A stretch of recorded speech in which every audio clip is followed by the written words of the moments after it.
கடந்த சில நாட்களாகவே இருக்கக்கூடிய மின்வெட்டு பிரச்சனை இல்லையா? அதுக்கு அந்த பிரச்சனை சரி செய்ய ஒரு குழு அமைக்கப்பட்டிருக்கிறதா அமைச்சர் தெரிவிச்சிருக்காரு.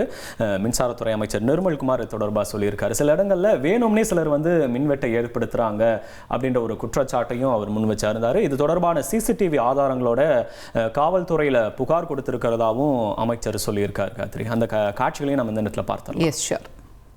வேண்டுமென்ற ஒரு சில நபர்கள் அந்த ஃபியூஸ் எல்லாம் பிடிங்கி திருடிட்டு போற மாதிரி, ஏன்னா ஒரு இடத்துல ரிப்பீட்டடா திரும்ப பிரச்சனை வந்துட்டே இருக்கு.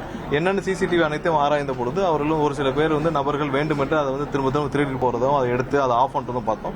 உடனடியாக காவல் நிலையத்தில் கம்ப்ளைண்ட் கொடுக்க சொல்லியிருக்கு. முடிஞ்ச உடனே காவல் நிலையத்தில் கம்ப்ளைண்ட் கொடுத்தப்போ நம்மளே அந்த வீடியோ வெளியிடுறோம். ஸோ நிறைய இடத்துல இந்த மாதிரி திட்டமிட்டவும் செய்யப்பட்டு வருகிறது. ஸோ அங்கங்கே இருக்கிற சிசிடிவி ஆதாரத்தின் அடிப்படையில் அதையும் கம்ப்ளைண்ட் கொடுக்கவும் சொல்லியிருக்கோம். ஸோ எங்க ரிப்பீட்டடா ஒரே இடத்துல ஒரே பேட்டர்ல வருதுன்னா ஏன் இந்த மாதிரி வருது அப்படின்னு சொல்லி பாக்குறப்ப அது ஒரு சில நபர்கள் மட்டும் செய்தார்கள். அதையும் சிசிடிவி ஆதாரம் வந்து. ஸோ இதில் இன்னொரு கூடுதல் தகவல் என்ன அப்படின்னா வரும், மின்வாரிய துறையில் 15,000 ஊழியர்கள் பணி அமர்த்த வேண்டி இருக்கு அப்படிங்கிற தகவலையுமே அமைச்சர் நிர்மல்குமார் தெரிவிச்சிருக்கிறாரு அப்படிங்கிறத நம்ம பார்க்குறோம்.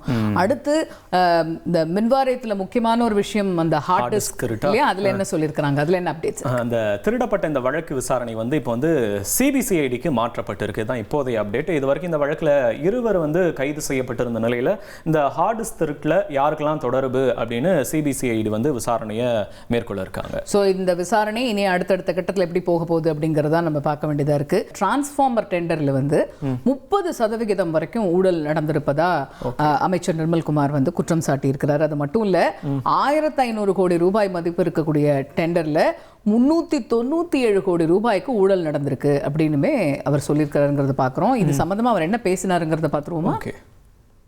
டெண்டரோட எஸ்டிமேஷன்ஸ்ல இருக்கிற லீக்கேஜ் தான். ஒரு டெண்டர்ல நீங்க நார்மலா போனீங்கன்னா இப்ப இந்த உதாரணத்துக்கு நம்ம டிரான்ஸ்ஃபார்மர் டெண்டர் எடுக்கலாம். டிரான்ஸ்ஃபார்மர் டெண்டர்ஸ்ல 8 லட்ச ரூபாய் மதிப்புள்ள டிரான்ஸ்ஃபார்மர்ஸ் 13 லட்ச ரூபாய்னா நீங்க எவ்வளவு பெர்சன்டேஜ் அந்த இதுல எஸ்டிமேஷன் வச்சிருக்காங்க. ஸோ ஒவ்வொரு டெண்டரும் நீங்க 1500 கோடி ரூபாய் மதிப்புள்ள டெண்டர்ல 397 கோடி ரூபாய் ஊழல் நடந்திருக்கு, முறைகேடு நடந்திருக்கு, அரசுக்கு நஷ்டம் ஏற்பட்டிருக்குன்னு சொல்றோம். ஸோ இது எத்தனை பர்சன்டேஜ்? 30%, 35%. ஸோ இது மாதிரி எல்லா டெண்டர்லயும் இது மாதிரியான ஒரு பர்சன்டேஜ், ஒரு பஃபர் பர்சன்டேஜ் இருந்திருக்கு. ஸோ இந்த எஸ்டிமேஷன் நம்ம சரி பண்ணணும்னு நினைக்கிறோம். ஃபர்ஸ்ட் அடுத்து அரசு நிகழ்ச்சிக்கான ஒரு பேனர்ல அதிமுக எம்எல்ஏவோட பெயர் புறக்கணிக்கப்பட்டிருக்கு. எங்கன்னா பழனி முருகன் கோயிலில் நடைபெற்ற இந்த அரசு நிகழ்ச்சிக்கான பேனர்ல தான் அதிமுக எம்எல்ஏ ரவி மனோகரன் அவருடைய பெயர் புறக்கணிக்கப்பட்டிருக்கு. தொடர்பாக கோவில் அதிகாரிகள் அப்புறம் அறங்காவலர் குழுவினரை நேரில் கூப்பிட்டு விளக்கம் கேட்டு எச்சரிச்சிருக்காரு அமைச்சர் ரமேஷ். அது மட்டும் இல்லாம அதிமுக எம்எல்ஏ கிட்ட வருத்தம் கூட தெரிவிச்சிருக்காரு. அந்த காட்சிகளையும் நம்ம இந்த நேரத்தில் பார்த்துடலாமே. ஷூர். அவர் மக்களால் தேர்ந்தெடுக்கப்பட்டிருக்காங்க. அந்த எம்எல்ஏ நேம் யூஸ் பண்ணுவாங்க. யாராக இருந்தாலும் சரி, அவர் எந்த கட்சியாக இருந்தாலும் சரி, எங்களுக்கு அதில் பிரச்சனை கிடையாது. அவர் மக்களால் தேர்ந்தெடுக்கப்பட்ட ஒரு பிரதிநிதினா அவர் பேர் அதில் இருக்கணும். அவருக்கு நீங்கள் இம்பார்ட்டன்ஸ் கொடுக்கணும். தெரியாது, மிஸ்டேக் பண்ணிட்டேன், தவறான அதெல்லாம் ஒன்று. இதுக்கப்புறம் இந்த மாதிரி நடக்காது, சரிங்களா? நான் அவர்கிட்ட இன்ஃபார்ம் பண்ணி அமைச்சர் பயன்படுத்தலாம். அதே மாதிரி அவங்க பேரையும் பயன்படுத்துறது முக்கியம். அவங்களும் மக்களால் தான் தேர்ந்தெடுத்திருக்காங்க. அப்போ அவங்களுக்கு ஈக்குவல் இம்பார்ட்டன்ஸ் கொடுங்க.